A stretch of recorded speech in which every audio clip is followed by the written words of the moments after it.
డివిజన్ల పునర్విభజన తప్పుల తడకగా ఉందని ఎమ్మెల్యే తలసాని శ్రీనివాస్ యాదవ్ ఆరోపించారు.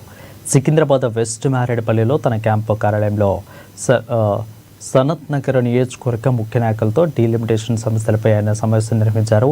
ఇక రాష్ట్ర ప్రభుత్వమే గందరగోళంలో ఉందని, పరిపాలన చేయాలంటే ముఖ్యమంత్రి పోయి ఫుట్బాల్ ఆడుతున్నారని ఎద్దేవా చేశారు. తలసాని శ్రీనివాస్ యాదవ్ గారు వివరిస్తారు. ఏ పద్ధతిలో మరి డివిజన్ ఉండాలనేటువంటి కనీస జ్ఞానం లేకుండా, ఒక ప్లాన్ లేదు, కనీసం ఫిజికల్గా ఆ బస్తీలు విజిట్ చేసింది లేదు, ప్రజాప్రతినిధులు కానీ ప్రజల్ని కానీ కన్సల్ట్ చేయకుండా వారి ఇష్టానుసారం చేసేది. అయితే మీకు అందరికీ ఐడియా ఉండాలని, ఎందుకంటే ఎప్పుడన్నా కార్పొరేషన్ ఎలక్షన్లు వస్తాయి, మున్సిపల్ కార్పొరేషన్ ఎలక్షన్ వస్తే కనీసం మీ డివిజన్ వరకు మీకు ఐడియా ఉండాలనేటువంటి ఉద్దేశంతో.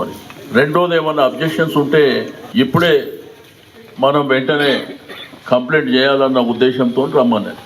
అందుకే మీకు ఏంటంటే 100 మంది వస్తే ప్రతి బస్తీ నుంచి ఒక రిప్రజెంటేషన్ ఉంటే మీరు మాట్లాడుకుంటే ఆ కన్ఫ్యూజన్ ఉండదు.